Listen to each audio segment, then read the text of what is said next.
Les lustres en cristal du domaine Méridien projetaient une lumière dansante sur les sols en marbre, alors que je traversais la grande salle de bal du lieu. Ma sœur, Victoria, suivait 3 pas derrière, ses loups-boutins claquant au rythme d'un jugement imminent. Maman marchait à ses côtés, arborant déjà cette expression pincée qui signifiait qu'elle avait trouvé quelque chose à critiquer. « C'est joli », dis-je doucement, en passant ma main sur la rampe en acajou qui surplombait la terrasse du jardin. Victoria éclata de rire, un son assez aigu pour couper du verre. « Joli, Emma ? Cet endroit coûte 40 000 € juste pour la location. Sans compter le traiteur, les fleurs, ou quoi que ce soit d'autre. Tu travailles dans cette petite organisation à but non lucratif en ville. Soyons réalistes quant à ton budget. » Je ne fais que regarder, répondis-je, en gardant une voix stable. L'organisatrice de mariage, Christine, apparut avec un grand sourire et un portefeuille en cuir.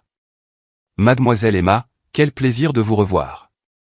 J'ai préparé les détails du forfait premium que vous aviez demandé, la cérémonie sur la terrasse, la collection de vins millésimés pour le cocktail, et bien sûr, l'accès exclusif à la suite nuptiale privée pour tout le week-end. » Les yeux de maman s'écarquillèrent. « Le week-end ? Emma, ma chérie, c'est complètement hors de ta portée. Tu gagnes quoi, 35 000 € par an? Rien que ce lieu coûte probablement plus que ton salaire annuel. » J'acquiesçai. « Tu as probablement raison, maman. » Victoria fit le tour de la pièce comme un requin qui aurait senti le sang. « Tu sais quoi? C'est en fait parfait pour ma fête de fiançailles. Derek et moi cherchions quelque chose d'impressionnant pour annoncer notre mariage. Christine, est-ce disponible dans 3 mois? Le 15 octobre? Le sourire de Christine vacilla légèrement. Eh bien, il faudrait que je vérifie avec.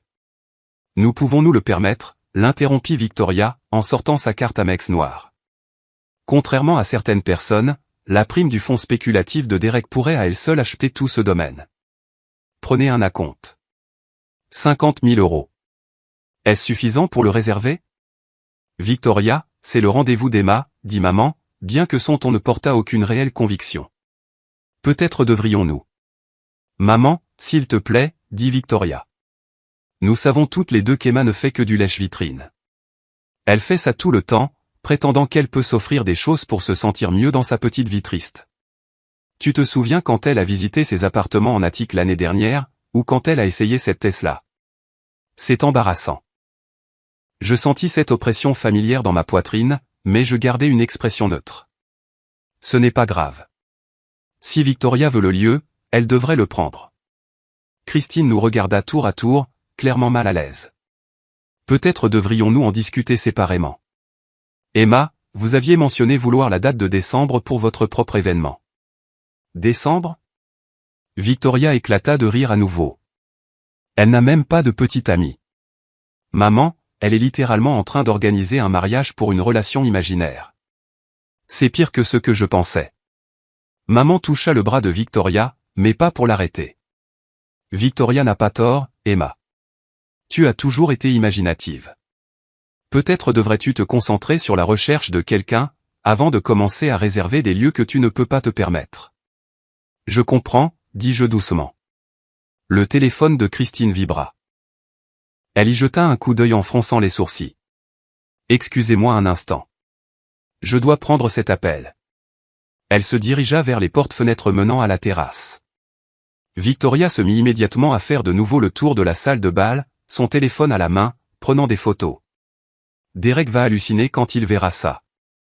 Rien que les sols en marbre sont incroyables. Et ce lustre, c'est définitivement du cristal de Baccarat. Il vaut probablement plus que la voiture d'Emma. Quand est-ce que Derek fait sa demande, demanda maman, sa voix chaleureuse d'une manière qu'elle ne l'était jamais quand elle me parlait.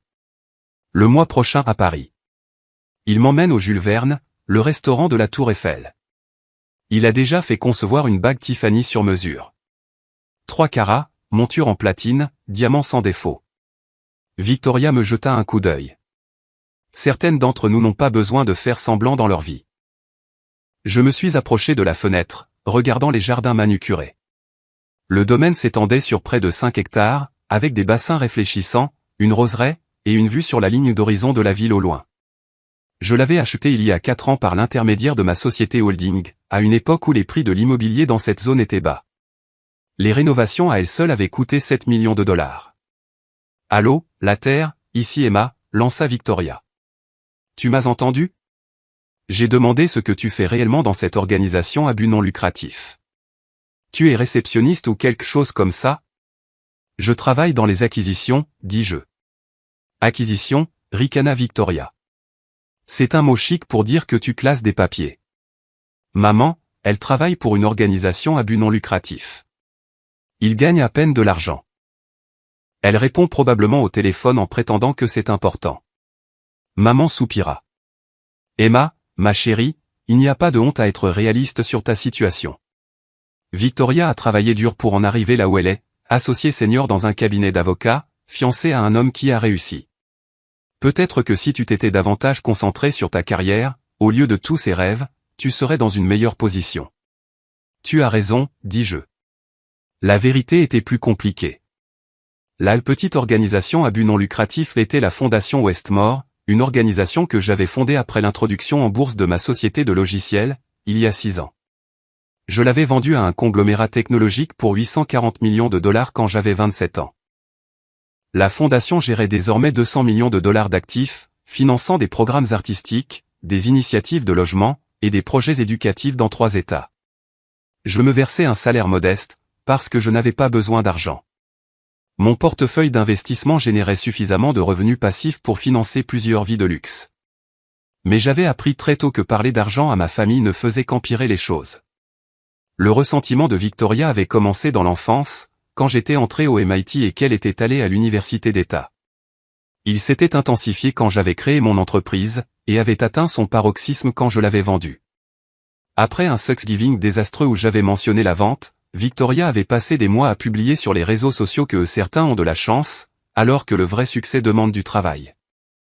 Maman avait pris son parti, suggérant que je me vantais en mentionnant mes réussites. Alors, j'avais arrêté de les mentionner. Je travaillais à ma fondation en utilisant mon deuxième prénom, je vivais dans un appartement modeste pour autant que ma famille le sache, et je les laissais croire au récit qui les mettait à l'aise. Victoria était maintenant au téléphone, probablement avec Derek. Chérie, il faut que tu vois cet endroit. C'est absolument parfait. Du marbre, partout, des lustres en cristal, tout le tralala. Je verse un acompte tout de suite. Oui, 50 000 euros. Je sais, mais ça vaut le coup pour l'impression qu'on fera. Tous les gens qui comptent seront là. Christine revint, l'air troublé. Elle tenait sa tablette près de sa poitrine. Victoria, je dois vous parler de l'acompte. 50 000 euros, ce n'est pas assez? Victoria ne leva pas les yeux de son téléphone. Très bien, mettez 75 000 euros. Je veux que cet endroit soit réservé. Ce n'est pas une question de montant, dit Christine avec précaution. Il y a eu une complication avec votre réservation. Cela attira l'attention de Victoria. Complication? Je vous offre 75 000 euros tout de suite. Quel genre de complication pourrait-il bien y avoir? Christine me jeta un coup d'œil, puis se tourna de nouveau vers Victoria. Je viens d'être informé par le propriétaire que votre acompte ne peut pas être accepté. La pièce devint silencieuse, à l'exception du tic-tac de l'horloge ancienne sur la cheminée. Pardon? La voix de Victoria baissa à ce ton dangereux qu'elle utilisait juste avant les explosions. Ne peut pas être accepté? Savez-vous qui est mon fiancé? Derek Morrison gère plus de 2 milliards de dollars d'actifs. Nous ne sommes pas un couple de kidam à la recherche d'un lieu bon marché. Je comprends, mais le propriétaire a spécifiquement. Appelez votre responsable, aboya Victoria. Mieux encore, mettez le propriétaire au téléphone. C'est ridicule. Vous refusez sérieusement 75 000 euros. Maman s'avança, sa voix d'avocate s'activant. Il doit y avoir une erreur. Ma fille offre plus que le montant de votre acompte requis. Pour quel motif refusez-vous? Le sang-froid de Christine se fissura légèrement.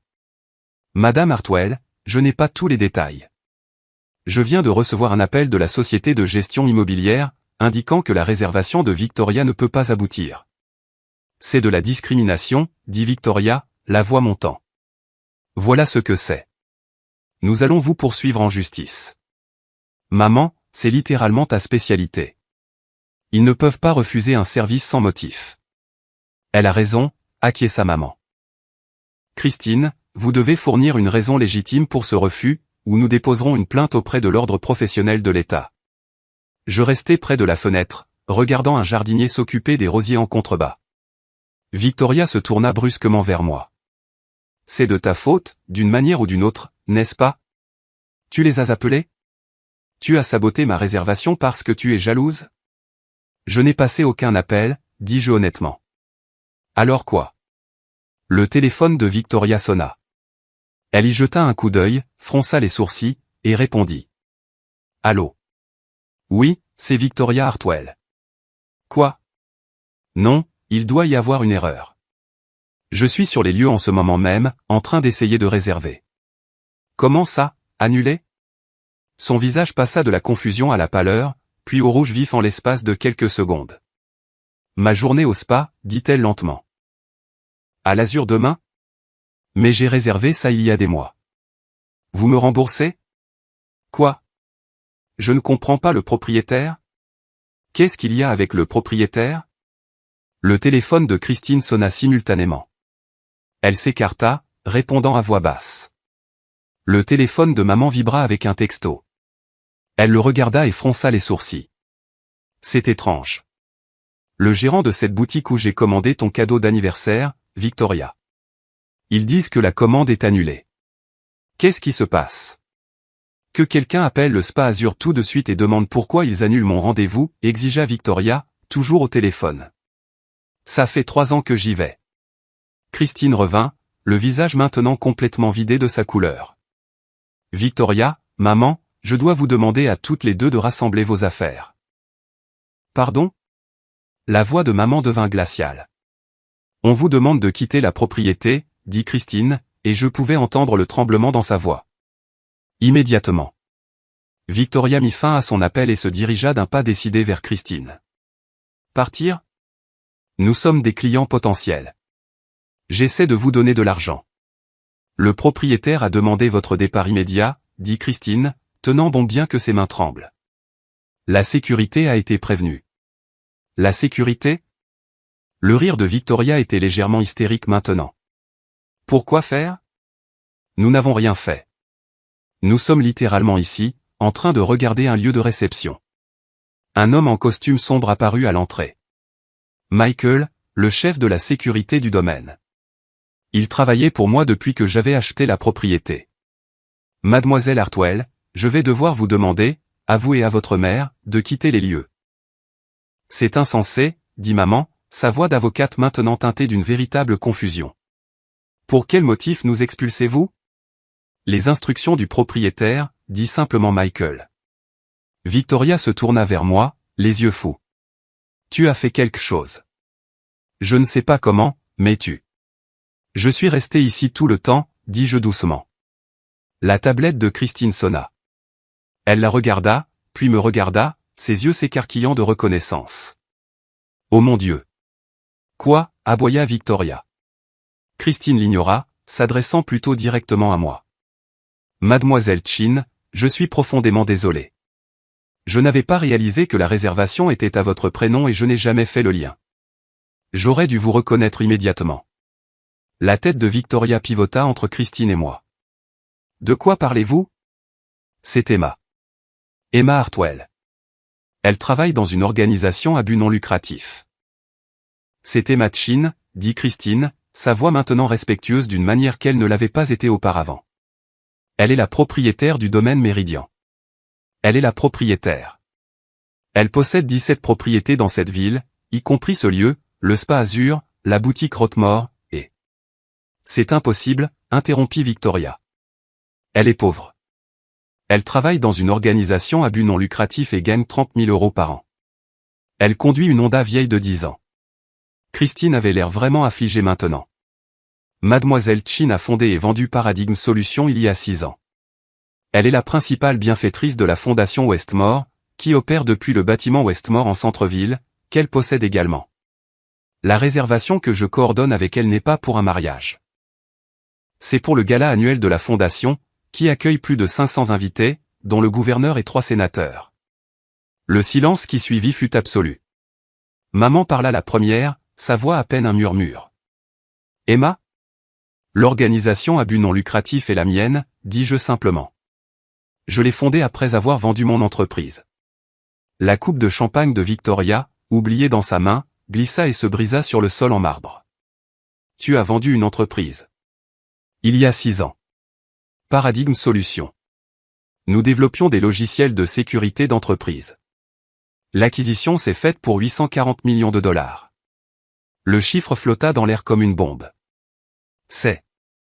Maman ne semblait pas pouvoir terminer la phrase. Le téléphone de Victoria sonna de nouveau. Elle y répondit automatiquement, les yeux toujours rivés sur moi. Qui, oui, c'est. Quoi? L'abonnement à la salle de sport? Mais je suis membre depuis. Le propriétaire. Emma est propriétaire. Elle baissa lentement le téléphone. Tu possèdes ma salle de sport? Sunrise Fitness. Oui. Je l'ai acquise il y a 2 ans dans le cadre d'un portefeuille immobilier. La tablette de Christine sonna de nouveau. Elle la regarda, puis se tourna vers Victoria et maman. Je reçois des notifications de plusieurs propriétés. Le Spa Azur, la boutique Rothmore, le Riverside Country Club, les Elmwood Towers. Ce sont les appartements de luxe où vous vivez, Victoria. Tous détenus par Westmore Holdings. Tous signalent vos noms dans leur système. Pourquoi? La voix de Victoria se brisa. Pourquoi nous signalerait-il? Michael s'avança. Mademoiselle Chin a des instructions permanentes concernant tout membre de sa famille qui tenterait d'utiliser ses propriétés. Une fois que le système les identifie, tous les services doivent être immédiatement résiliés, les acomptes remboursés, et l'accès révoqué. Maman retrouva enfin sa voix. Emma, c'est. Je ne comprends pas. Pourquoi ne nous l'as-tu pas dit? Je vous l'ai dit, dis-je calmement. À Thanksgiving, il y a 6 ans, quand la vente a été finalisée. Victoria a passé les 3 mois suivants à publier que la chance n'est pas un vrai succès. Tu m'as dit que je manquais de tact en étalant ma bonne fortune, alors j'ai arrêté d'en parler. Mais tu nous as laissé penser que tu étais pauvre, dit Victoria. Tu nous as laissé nous moquer de toi. Vous alliez vous moquer de moi de toute façon, répondis-je. Au moins, de cette façon, je savais ce que vous pensiez vraiment. La tablette de Christine n'arrêtait plus de sonner. Mademoiselle Chin, je reçois des alertes de. On dirait toutes les propriétés du portefeuille Westmore. Salle de sport, spa, boutique, restaurant, immeuble d'appartement. Le système signale 2 noms, Victoria Hartwell et Patricia Hartwell. Qu'est-ce que ça veut dire, demanda maman, bien que je puisse voir la compréhension poindre dans ses yeux. Ça veut dire, dis-je, en regardant toujours les jardins, que vous n'êtes plus les bienvenus dans aucun des établissements que je possède. Victoria éclata de rire, un son désespéré. Tu ne peux pas faire ça. Tu ne peux pas simplement nous bannir de partout. Je possède 43 propriétés dans cette ville, dis-je, commerciales et résidentielles. Cette boutique où tu achètes tes vêtements? À moi. Le spa où tu reçois tes soins? À moi. La salle de sport où tu as un entraîneur personnel? À moi. Le country club où Derek joue au golf? Je possède le bâtiment qu'il me loue. Cette épicerie de luxe que tu aimes tant? Je possède la propriété. Ils ont une clause dans leur bail qui me permet de bannir des individus des lieux. Le visage de maman était passé du pâle au gris. Emma, ma chérie, nous pouvons sûrement en discuter. Nous sommes de la même famille. Famille, répétai-je le mot. C'est ce que nous sommes. Le téléphone de Victoria sonna à nouveau. Puis celui de maman. Puis de nouveau celui de Victoria. Toutes les deux fixaient leurs écrans, regardant leur vie soigneusement construite commencer à s'effilocher en temps réel. C'est le bureau de location des Elmwood Towers, dis-je. Ils appellent pour vous informer que votre bail ne sera pas renouvelé, Victoria. Vous avez 60 jours. 60 jours? La voix de Victoria devint stridente. Ce n'est pas assez de temps pour trouver un appartement comparable. Tu devras chercher en dehors de mon portefeuille. Cela élimine environ 40% des immeubles de luxe du centre-ville. Je me tournai enfin de la fenêtre pour leur faire face. Votre abonnement à la salle de sport a été résilié. Vos forfaits spa sont annulés. La boutique a fermé votre compte. Le country club révoque les privilèges d'invité de Derek. Les mains de maman tremblaient alors qu'elle essayait de faire taire son téléphone qui sonnait. Emma, s'il te plaît. C'est extrême. On plaisantait, c'est tout. On ne voulait pas vous pensiez chaque mot, dis-je, ma voix toujours calme. Vous avez pensé chaque mot pendant 6 ans. Chaque commentaire sur ma petite vie triste. Chaque blague sur mes prétentions. Chaque comparaison avec le vrai succès de Victoria. Vous pensiez tout ça. Christine se tenait figée, sa tablette serrée contre sa poitrine, souhaitant clairement être n'importe où ailleurs. L'arrogance de Victoria se fissura. Bon, d'accord. On a été dur. Parfois, les dynamiques familiales se compliquent, mais tu ne peux pas simplement. Tu ne peux pas détruire nos vies pour quelques commentaires. Je ne détruis rien, dis-je. Je choisis simplement de ne pas subventionner les gens qui se moquent de moi. Vous aurez toujours accès à de nombreuses salles de sport, spas, et boutiques, juste pas à celles que je possède.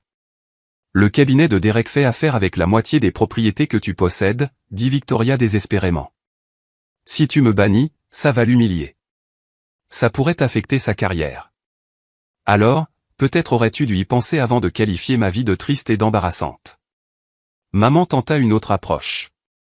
Emma, je suis ta mère. Nous avons une eau différente, mais les liens du sang sont sûrement plus forts que 6 ans de mépris, demandai-je. Toute une vie à me comparer défavorablement à Victoria? Puis à me dire que je me la racontais quand j'essayais de partager une bonne nouvelle? Le téléphone de Victoria sonna de nouveau. Elle le regarda et devint encore plus pâle. C'est Derek. Il vient probablement de recevoir un appel de son country club, dis-je. Il l'informe que son adhésion en tant qu'invité, qui était parrainée par toi, a été résiliée. Il mentionne aussi probablement que ses partenaires de golf pourraient être mal à l'aise avec cette association, étant donné que je suis l'investisseur principal dans plusieurs de leurs entreprises. Tu as investi dans le monde de Derek, demanda maman, stupéfaite. J'investis dans beaucoup de choses, maman. J'ai un portefeuille diversifié, des entreprises technologiques, de l'immobilier, des fonds de capital risque. Le cabinet de Derek gère de l'argent pour des personnes qui, à leur tour, investissent avec mes fonds. C'est un petit monde, au sommet. Victoria s'affaissa sur l'un des fauteuils en velours du lieu, son téléphone tombant de sa main. Ça ne peut pas être en train de se produire. La tablette de Christine sonna une dernière fois. Elle la regarda, puis me regarda, son expression partagée entre la courtoisie professionnelle et le choc véritable. Mademoiselle Chin, je reçois un message du Pinacle Restaurant Group. Ils demandent une confirmation pour. Ils veulent savoir si l'interdiction s'étend également à leurs établissements. C'est le cas, dis-je. Les 12 restaurants de leur portefeuille. La voix de maman était à peine audible. Tu fais vraiment ça? Je le fais vraiment, confirmai-je. Christine, j'aimerais confirmer ma réservation pour le 15 décembre pour le gala de la Fondation. Le domaine complet, le forfait premium, la collection de 20 millésimés, l'accès exclusif pour le week-end. Augmentons la liste des invités à 600. Je demanderai à mon assistante de vous envoyer les exigences mises à jour. Bien sûr, mademoiselle Chin, dit Christine, son professionnalisme reprenant le dessus malgré son inconfort évident. J'aurai le contrat révisé près d'ici la fin de la journée. Michael se racla doucement la gorge. Mademoiselle Hartwell, Madame Hartwell, je dois vraiment vous demander de quitter la propriété maintenant. Victoria se leva sur des jambes tremblantes. Emma, s'il te plaît. On peut arranger ça. On peut s'excuser convenablement. On peut. Vous pouvez partir, dis-je. Tu as 60 jours pour quitter ton appartement, Victoria. Maman, tu devrais peut-être vérifier ta propre situation. Je crois que tu loues tes bureaux dans le bâtiment Morrison. C'est aussi un des miens. Ton bail est à renouveler le mois prochain. Le visage de maman devint complètement blanc. Victoria tenta une dernière fois, alors que Michael les escortait vers la porte. Nous sommes sœurs. Tu ne peux pas simplement me couper les ponts comme ça. Je ne te coupe pas les ponts, dis-je, en les accompagnant jusqu'à l'entrée. Tu me verras toujours aux événements familiaux, si tu le souhaites. Tu devras juste trouver tes propres salles de sport, spa, appartements, et country club.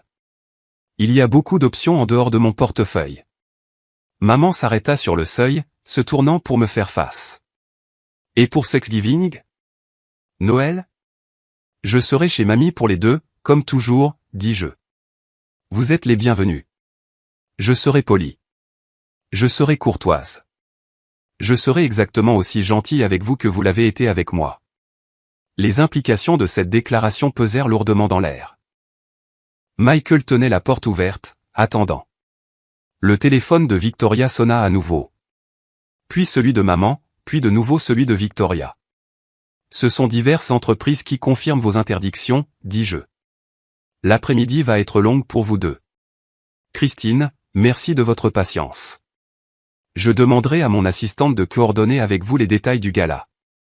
C'est un plaisir, mademoiselle Chin, dit Christine, sa voix portant maintenant une chaleur sincère aux côtés de la courtoisie professionnelle. Nous sommes honorés d'accueillir l'événement de la Fondation Westmore. Alors que Michael escortait ma mère et ma sœur à l'extérieur, leur téléphone sonnant dans une symphonie continue de conséquences, je me suis retourné vers la salle de bal. Les lustres projetaient toujours leur lumière dansante sur les sols en marbre. Les jardins au-delà des fenêtres s'étendaient toujours dans une perfection manucurée. Tout était exactement comme il se devait. Christine s'approcha avec prudence. Mademoiselle Chin, je dois m'excuser à nouveau. Si j'avais réalisé plus tôt qui vous étiez. Vous m'avez traité avec respect, interrompis-je doucement. Vous avez écouté mes demandes, répondu à mes questions professionnellement, et vous n'avez été confuse que lorsque Victoria a essayé de passer outre ma réservation. Vous n'avez rien fait de mal. Elle expira de soulagement. Merci. C'est très généreux. Mon téléphone vibra avec un texto de mon équipe de gestion immobilière, le système a signalé et traité tous les comptes V. Hartwell et P. Hartwell à travers le portefeuille. Tous les services sont résiliés. Tous les acomptes sont remboursés. Toutes les futures réservations sont bloquées. Le service juridique est en attente d'une éventuelle contestation. En attente d'instructions supplémentaires. Je répondis, maintenez les protocoles actuels. Aucune exception. Signalez toute tentative de réservation sous des noms alternatifs ou par des tiers. À travers la fenêtre, je pouvais voir Victoria et maman sur le parking. Victoria gesticulait sauvagement au téléphone, probablement avec Derek. Maman se tenait à l'écart, fixant son propre téléphone avec l'expression de quelqu'un qui regarde son monde se réorganiser en temps réel. Christine se racla la gorge. Souhaitez-vous continuer la visite des lieux? Il y a la cave à vin que vous aviez mentionné vouloir voir, et la suite nuptiale à l'étage. En fait, dis-je, je crois que j'ai vu tout ce que j'avais besoin de voir aujourd'hui. Alors que je quittais le domaine Méridien 20 minutes plus tard, mon téléphone continuait de vibrer de notifications. Mon équipe de gestion immobilière était efficace. En quelques heures, chaque entreprise de mon portefeuille avait été mise à jour. Victoria et maman passeraient le reste de leur journée à recevoir des appels, des emails, et des notifications, alors que leur accès à l'infrastructure de luxe qu'elles tenaient pour acquise s'évaporait. Derek m'a appelé 2 fois. Je n'ai pas répondu. Il finirait par comprendre. Au moment où je suis rentré chez moi ma vraie maison, le Penthouse que Victoria avait un jour visité et pour lequel elle s'était moquée de moi en prétendant que je pouvais me l'offrir, que j'avais acheté comptant il y a 3 ans toute l'étendue des conséquences devenait claire. Mon téléphone sonna. Mamie.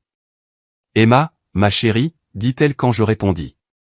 Je viens de recevoir l'appel le plus intéressant de ta mère. J'imagine bien. Elle semble penser que tu possèdes la moitié de la ville. Pas la moitié. Environ 12% de l'immobilier commercial du centre-ville, et 15% de plus via divers véhicules d'investissement. Mamie éclata de rire, un son chaleureux et ravi. Et moi qui pensais que tu t'en sortais bien avec cette petite société de logiciels que tu as vendue. Ma chérie, pourquoi ne me l'as-tu pas dit? Je te l'ai dit, mamie, il y a 6 ans à Thanksgiving. Je sais, ma chérie. Je voulais dire, pourquoi ne m'as-tu pas dit que Victoria et ta mère étaient odieuses à ce sujet?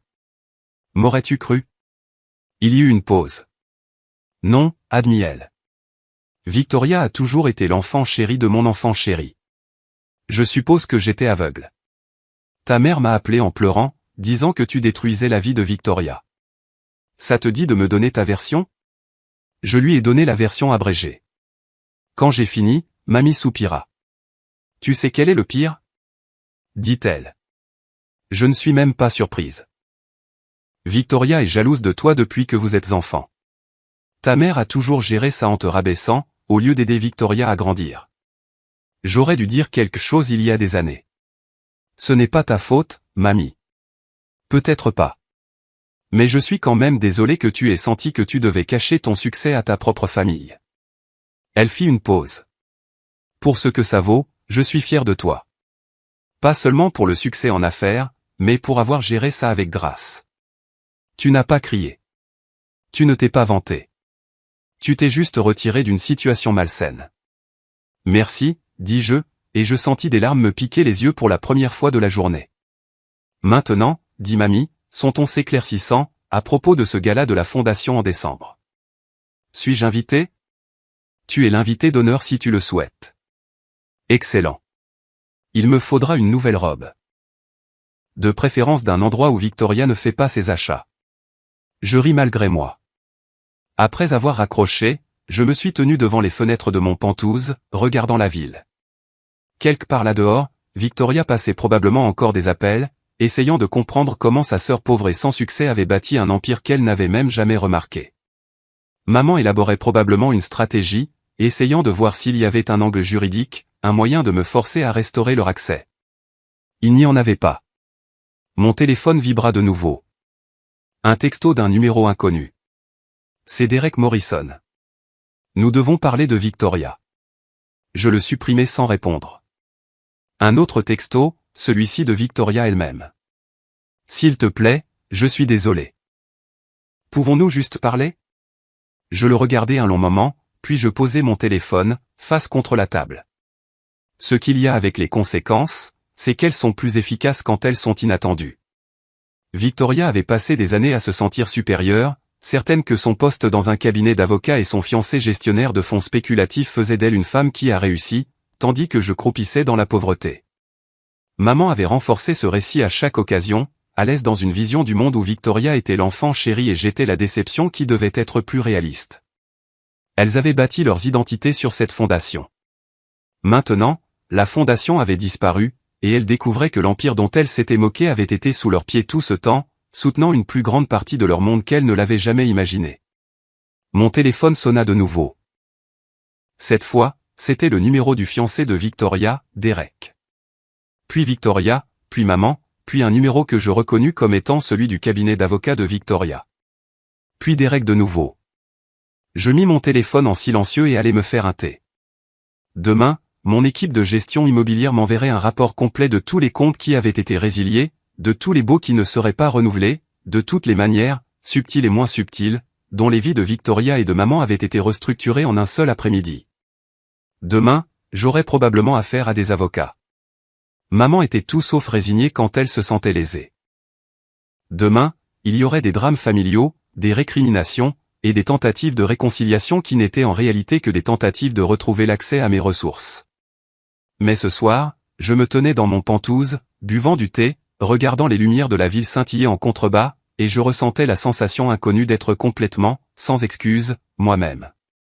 Sans faire semblant, sans me cacher, sans me faire plus petite pour mettre les autres à l'aise. Juste Emma Chin, propriétaire du domaine Méridien et de 42 autres propriétés, fondatrice de la Fondation Westmore, et une femme qui avait enfin cessé de s'excuser pour son propre succès. Mon téléphone vibra une fois de plus. Un texto de Christine, du domaine Méridien. Mademoiselle Chin, votre contrat pour le gala de décembre est prêt à être signé. Je voulais aussi que vous sachiez que c'est un honneur de travailler avec vous. Ce que vous avez construit est remarquable. Je souris et répondis, merci, Christine. Rendez-vous en décembre. À travers les fenêtres, la ville s'étendait devant moi. 12% m'appartenait. Pleine de possibilités. Et quelque part là-dehors, ma sœur apprenait enfin ce que j'avais toujours su. Le succès, ce n'est pas d'avoir l'air riche. C'est d'être si puissant que les gens ne réalisent pas que vous possédez le sol sur lequel ils se tiennent, jusqu'à ce qu'il soit trop tard.